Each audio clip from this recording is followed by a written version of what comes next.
Hello, and today I will be looking at BuzzFeed's questions for white people videos.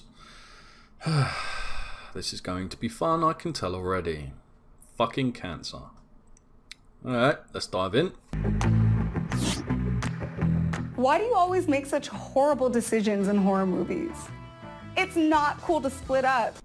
The first subject is media and culture, and you choose this opportunity for your very first question to ask why a fictional character doesn't do something that makes sense to you. Why do you freak out when black people are cast to play white fictional characters? What's the big deal if Idris Elba plays James Bond? I would go see it twice. I personally don't care the colour of someone's skin whilst they're playing a role in a movie. But let's face it, if a character is supposed to be a certain nationality, they're not. It kind of goes against the original writing or the original story of said fictional character. Given the character's origin in the Ian Fleming books from the 1950s, the quintessential English person of the time would have been white, because England wasn't as diverse as it is today. But keeping that in mind, Idris Elba is actually an excellent actor, and I think he would make an excellent James Bond. Also, I find it highly offensive that you would go and see it twice if Idris Elba was James Bond, but also implying at the same time that you wouldn't see it twice if it was a white man playing the part. I've never understood the collective need to blindly support fellow black people just because of the colour of their skin. You see it all the time with actors, musicians, even US presidents. I've always seen this as inherently racist, whether intentional or not. Why is a big butt and big lips considered attractive on a white woman, but they're unattractive on a black woman? Right, I'm going to have to say citation needed on that one. Who has ever said that? Have you ever seen a music video? Any music video, ever? Or have you seen the Kardashians? Yeah. Do y'all really think Miley is the one who created twerking? Really? Firstly, anyone who believes that Miley Cyrus created anything in her life is clearly retarded and is not a good representation of anyone. Why am I supposed to teach you how to twerk? I know how to twerk. I think there's a fair bit of wishful thinking there, love, because you don't really come across as one of those knows the latest dance craze type of people. Why is it that white people always act as though they have discovered a new trend when people of color have been doing it for virtually years? Wait, are we still talking about twerking, or are you generalizing that black people create every trend and white people just appropriate? Because that would be a pretty fucked up thing to say. Why is it when a black woman wears her hair natural, it's seen as inappropriate, but when a white woman does, it's praised? This is the hair that I was born with, so you wearing it as a trend is not cute. And here we go with the hair. How did I know the hair was going to come up? I've never heard of a black woman being singled out because of the way she wears her hair. Though I have quite often seen white women attacked en masse via social media for wearing a certain type of hairstyle. A white woman can't wear braids because it's appropriating black culture. What about the fact that the Norse used to wear braids in their hair going into battle to keep their hair out of their face? Does that not mean anything? Because to me, that means that you're being fucking hypocritical. You can't just wake up one morning and say to yourself, right, this specific haircut is for my culture only. Therefore, no one else can have it, and everyone else can fuck off. And if they try and take this haircut, we're going to tear them a new asshole. Because that's not how it fucking works. What about the plethora of ancient civilizations that used this exact same hairstyle? Does this not mean by your own logic that you are appropriating their culture? Like, can you appropriate my student loans? Can you take that off my hands?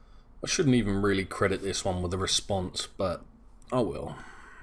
Fuck you, bitch. Why is it that white crime is seen as an isolated incident, but black crime is a representation of my entire community? This has a lot to do with generalization. If you look at statistics, for a group that only makes up 12% of the total population of the US. They account for over half of the nation's homicide, 53%. And just under half of all homicides where a police officer is the victim, 41%. While whites make up the most part of the total population, they as a group commit less crime.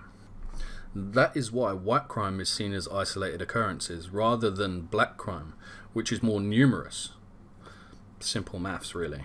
When we see a story on TV about a white serial killer, I don't automatically assume that all white people must be serial killers too. Just the same as I wouldn't jump to the assumption that all black people are gun-toting, murderous cop killers.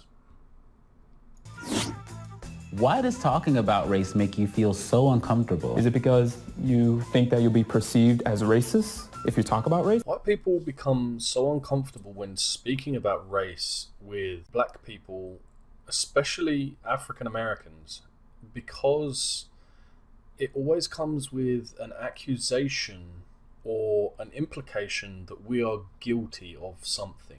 Something that happened over 200 years ago and we had no part in. So it's all down to this solicitation of guilt that makes the conversation so uncomfortable for a white person, because we know it's coming.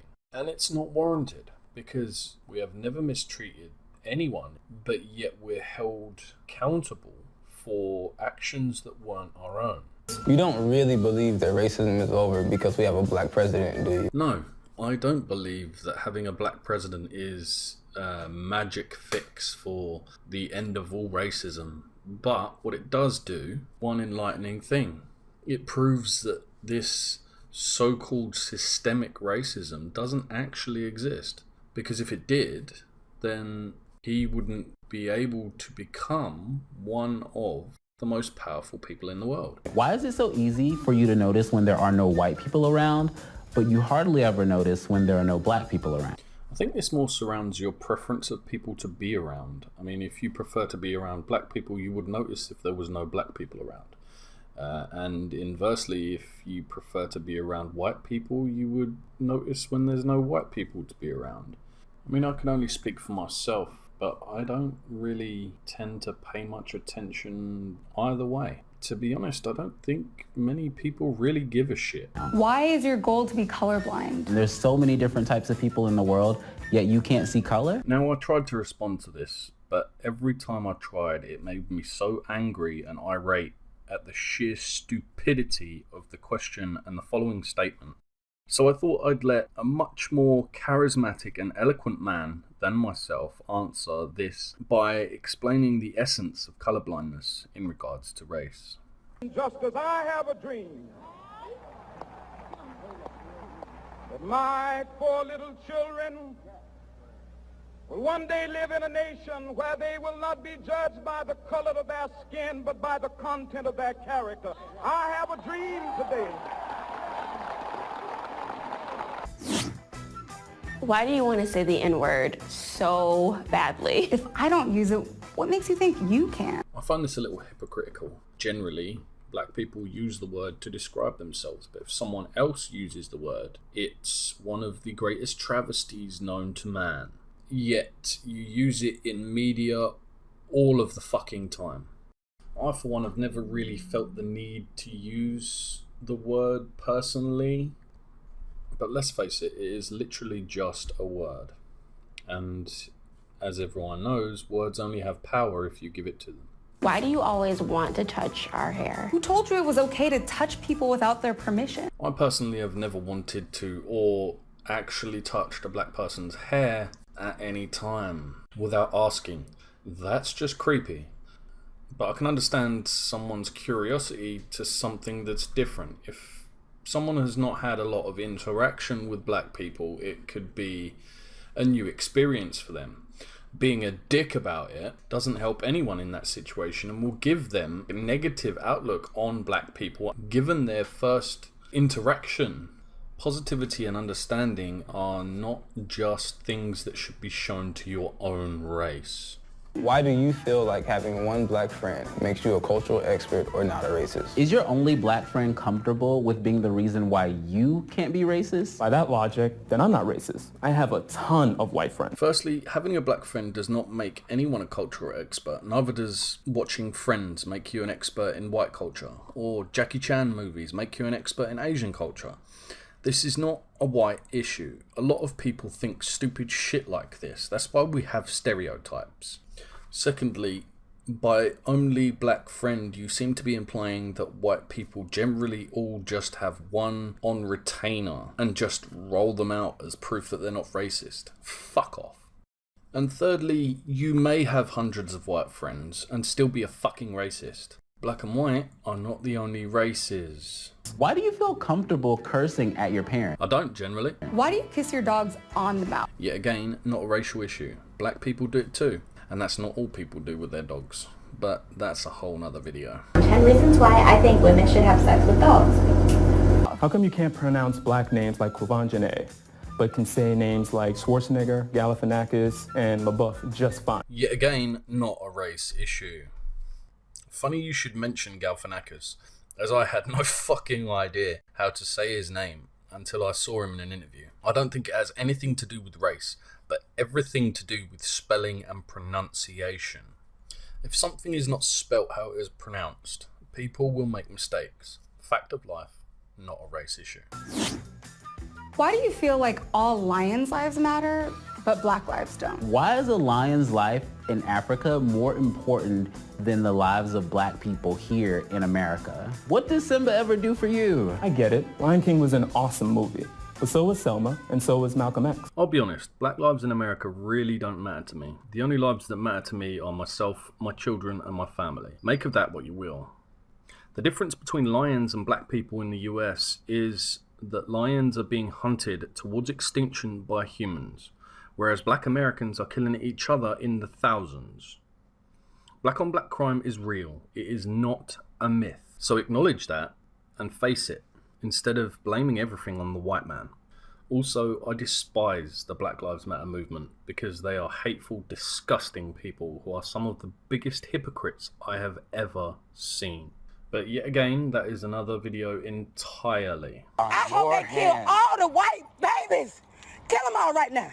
Kill them. Kill your grandkids. Kill yourself. Coffin, bitch. Go lay in the coffin. That's all whites have value. Really? How so? Why does white life have value? Well, I think my for who? No, excuse me. For who? Our argument is that white life is wrong. Why?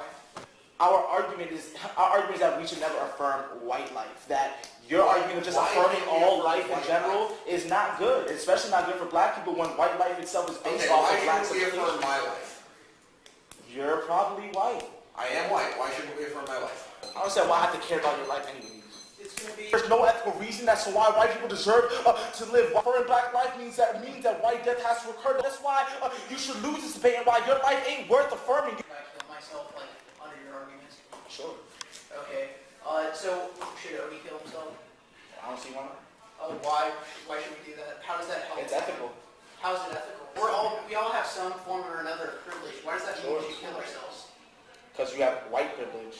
Why does having white privilege necessarily mean I should kill myself? Why shouldn't I struggle against the structures? Sure, struggling against the structure means putting yourself on the line, putting your body on the line. Do it. Affirm your suicide. That's cool. That's very good. I mean, it's it's one little form. It's one little.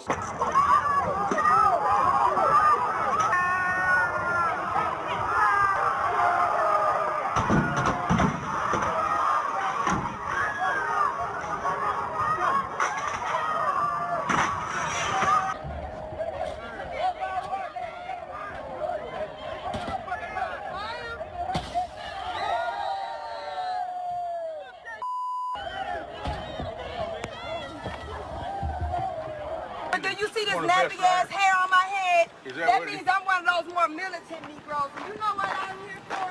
Because these redneck motherfuckers murdered Sandra Bland because she had nappy hair like me. I have no doubt.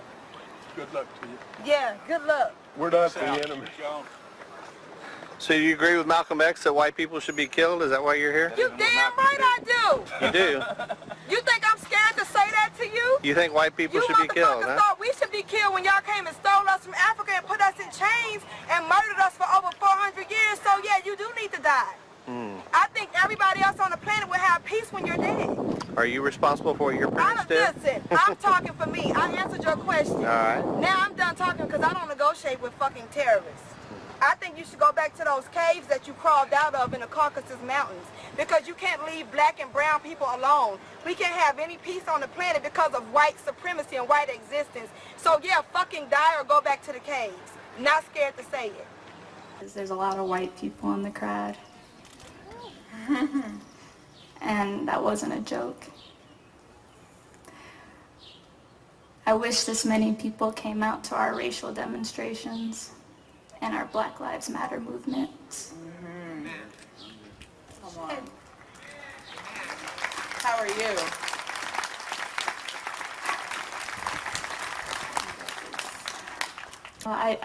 I don't want to stand up here and be angry because this isn't for me and this isn't for you. It's for the people that we lost and the people we may lose tomorrow and the people we lost yesterday.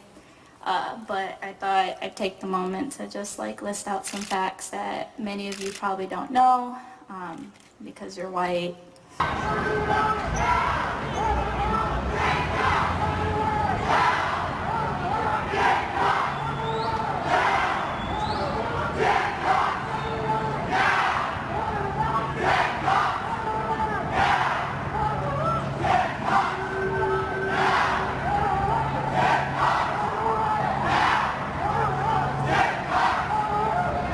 Why is it so hard for you to acknowledge your privilege? How does it feel to not be the spokesperson for your entire race at any given time? Must be nice. And that's where these racist idiots stop talking. Thank fuck. I have been your host, AAA. If you liked the vid, chuck it a like and a subscribe. Or not, whatever. And I'll catch you on the flip. Take your privilege ignored.